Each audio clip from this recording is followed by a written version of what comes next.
Hello everyone, welcome to my channel. In our last videos, we have discussed about Regulating Acts, BITS India Act, Charter Acts. In this video, we are going to discuss about the Government of India Act 1858. सबसे पहले अगर हम बात करें तो जो हमारा ये एक्ट आया था the government of India act 1858, इससे पहले एक बहुत ही इम्पोर्टेंट इवेंट हुआ था। वो था हमारा revolt of 1857।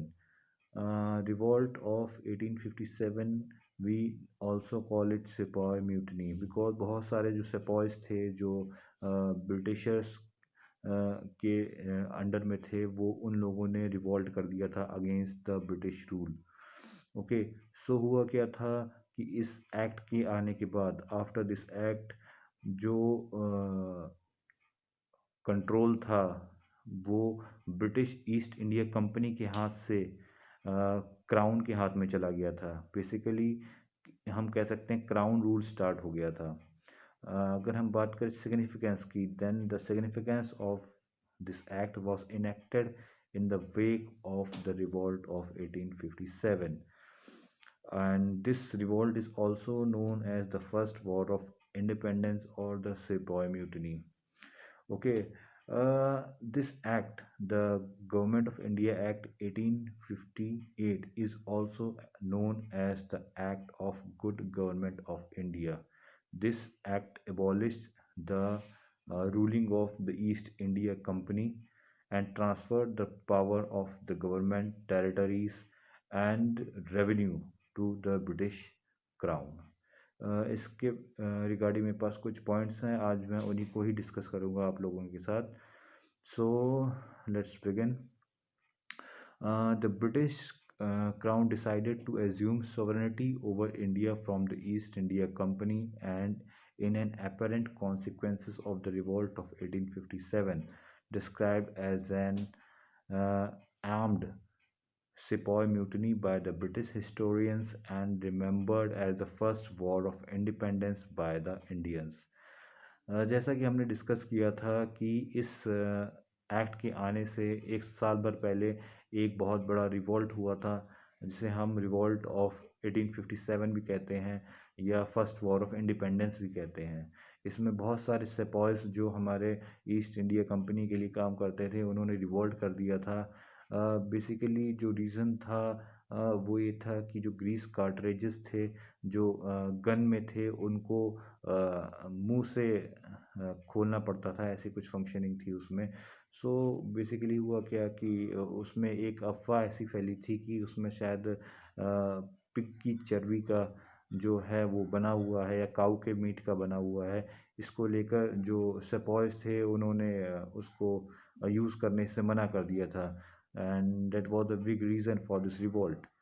So after this revolt जो कंट्रोल था, क्योंकि बहुत सारे सेपॉयज ने क्या नाम रिवॉल्ट कर दिया था, तो ये चीज़ काफ़ी बड़ी हो गई थी। जो कंपनी को भी ऐसा लगा, या कह सकते हैं ब्रिटिश क्राउन को ऐसा लगा कि कंट्रोल उनका जा सकता है इंडिया के ऊपर से, because India was very very profitable for them.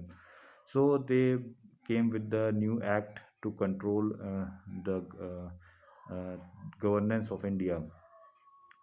सो इसी कड़ी में आगे बढ़ते हुए, the first statute for the governance of India under the direct rule of British government was the government of India act in 1858, जैसा कि हमने डिस्कस किया।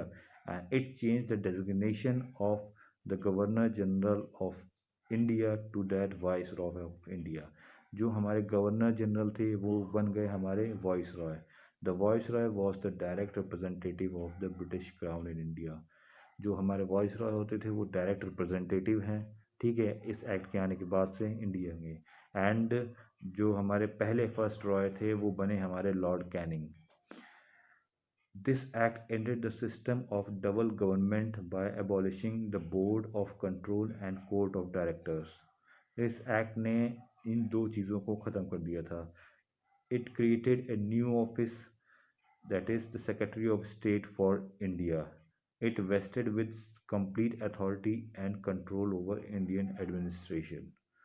So क्या हुआ, एक नया ऑफिस क्रिएट किया गया, secretary of state for India, जिसको कंप्लीट अथॉरिटी दी गई that you have to control Indian administration.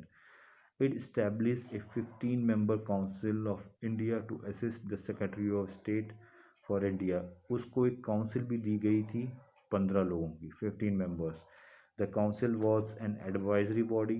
The Secretary of State was made the chairman of the council. It constituted the Secretary of State in Council as a body corporate capable of suing and being sued in India and in England. Basically इनको 15 member दिए गए, किसको, secretary of state for India को, जो कि एक तरीके की एडवाइजरी बॉडी थी जो इनको एडवाइस करती थी कि कैसे रूलिंग को और एफिशिएंटली हम इंडिया को रूल कर सकते हैं। ठीक है, इसके बाद अगर हम बात करें कि जो हमारे द कंट्री जो हमारे जो प्रोविंसेस थे, ठीक है, प्रोविंशियल जो गवर्नमेंट्स थी, they had to function under the superintendence direction and control of the governor generals in all the matters and the country was divided into provinces which was headed by the governors and the lieutenant governors aided by the executive councils.